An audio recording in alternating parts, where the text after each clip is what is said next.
What up, YouTube?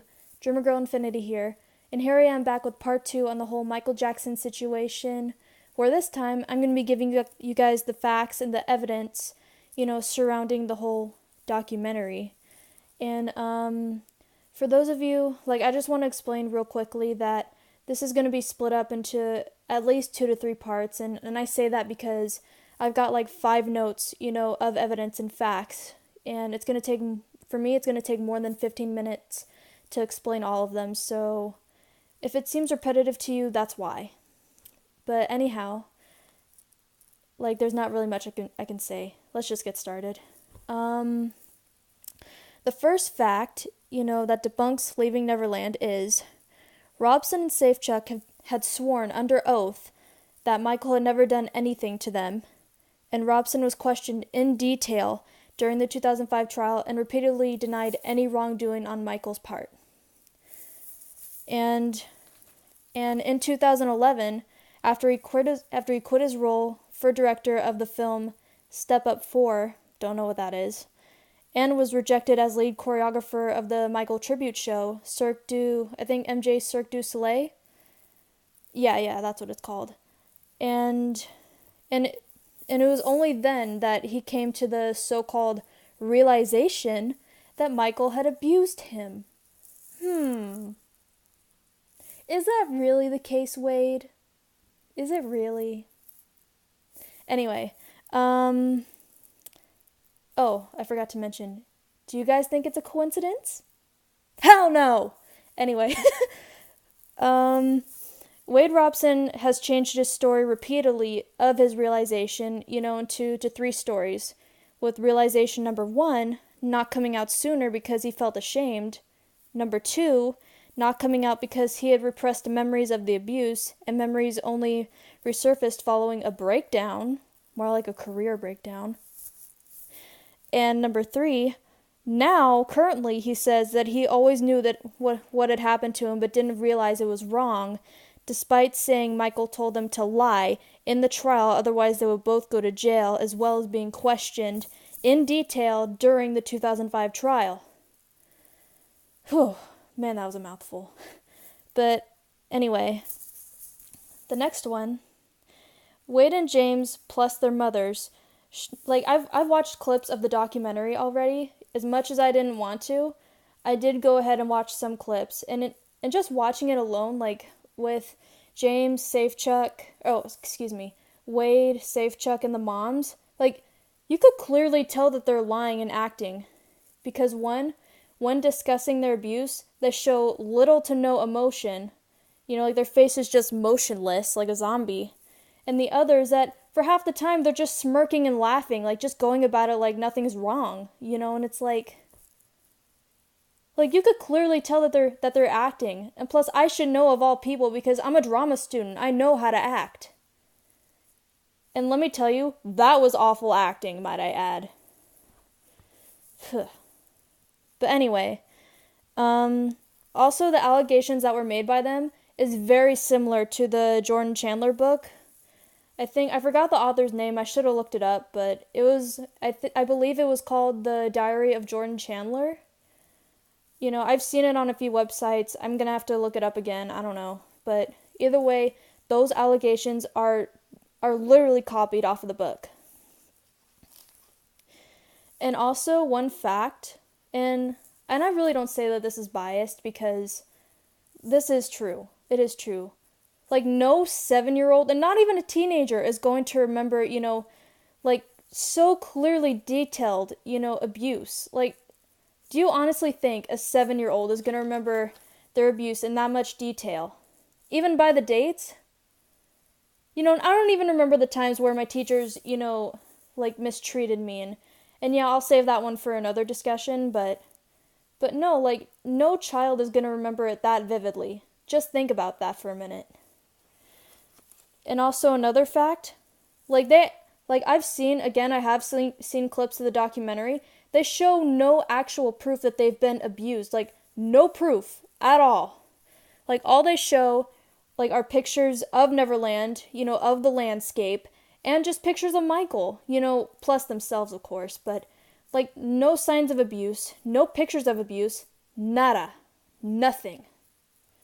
So what does that tell you guys? What does that tell you? Let that resonate for a moment. Anyway, the next fact is that at first, like, this is like before they came out with the documentary and stuff. Like, Robson originally, he tried to shop a book talking about the alleged abuse, but yeah, that one flopped because no one would buy it. Like, that makes me laugh because he realized what a flop he was. And the next fact I'm going to talk about is kind of sad. Like, unfortunately, Michael Jackson, he can't really be protected, by the law, of these, from defamation because, like, as of right now, there is no law that protects the deceased from defamation. So pretty much Robson and Safechuck are free to bash, Michael to hell and back however they want. And I think that really sucks because, like, there should be a law that protects, people from, people that are deceased. Because if they're able to be protected, alive, they should be protected, in death as well, from bullshit like this. So, and yeah, I think maybe I'll talk about that in another video. I don't know, but we'll see. And there's one fact that really spills the tea. Wade Robson, had dated Michael's niece and Jackie Jackson's daughter, Brandy Jackson, for a period of, I believe, 7 to 9 years, in which Michael himself had introduced the two and brought them together. And it was during Wade's supposed abuse. Oh, and by the way, Wade also said that Michael taught him to hate women. Well, explain this to me, Wade. How could you hate women if Michael set you up with his niece and you go and cheat on her with several women, including Britney Spears, which caused her and Justin Timberlake's, relationship to end? Care to explain that? Let's see, next. In Safechuck's lawsuit, he claims that he only realized his abuse after Wade came out with the allegations and stuff. And yet, his mother claims that she danced with joy on the day Michael died. And okay, this statement alone really makes me want to slap her in the face, excuse me. This statement alone, like, really makes me want to punch her in the face. Like, that's just sick, honestly. That's just really sick. And it's like, but also, on getting back to this, James, how is that remotely possible? If you said that you only realized the abuse once Wade came out, but yet your mother claims that she danced on the day Michael had passed. Care to explain that? Let's see. Oh, and Safechuck also hired, like, literally the same attorneys, and I believe, was it the same lawyers? Like, pretty much the same attorneys, as Robson, and filed a copycat claim, against the Michael Jackson estate.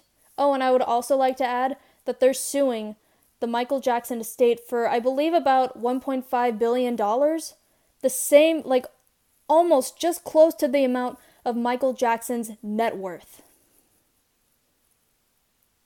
So, this really isn't about money, guys? If they're suing him for Michael's entire net worth, or nearly his entire net worth, you're gonna sit there and say that it's not about money? Bitch, where? But, like, no. Getting back to all of this, it's like... And also, like, in court, Robson had been caught lying repeatedly during these lawsuits and concealed evidence, not only from the court, but even his own lawyers. So... To me, that makes me question, what are you hiding, Wade? And also, I'd like to add, the judge, like, even the judge throughout the case saying, and I quote, "No rational fact finder could possibly believe Robson's sworn statement." So even the judge thinks that you're a fucking liar. What does that tell you, Wade? James?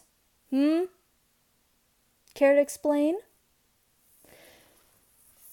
Let's see. Yeah, I'm just reading this as I go, but also explaining it. Let's see. Like, I think I'll give two more. I have enough time for two more. Let's see. And also, like, Wade isn't the only liar in the lawsuit. Like, Safechuck has also lied during his own lawsuit. Like, he provided dates when the abuse allegedly occurred, but these dates, were factually proven to be false. For example, Michael was not with Safechuck on some of these dates.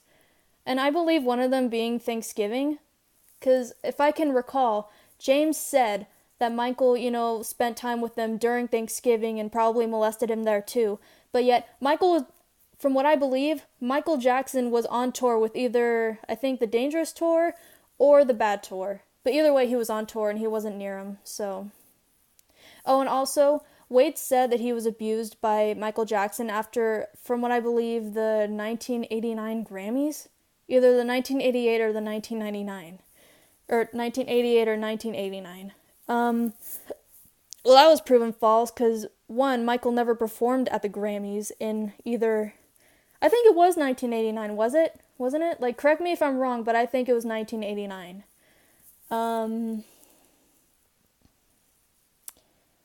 Yeah, I could be wrong on that, but we'll see. I'm doing the best I can, guys, to give the facts, but again, there are some that I probably messed up, but I'm doing the best I can. And I think I'll share with you guys. Yeah, I'll share two more with you guys because there's no way I'm gonna get to the one after this one in under 15 minutes. So the last one for this video will be, so far 4 different lawsuits have failed, but they continue to pursue their claims and are appealing the dismissal of their lawsuits. Well, good luck with that, liars. Let's see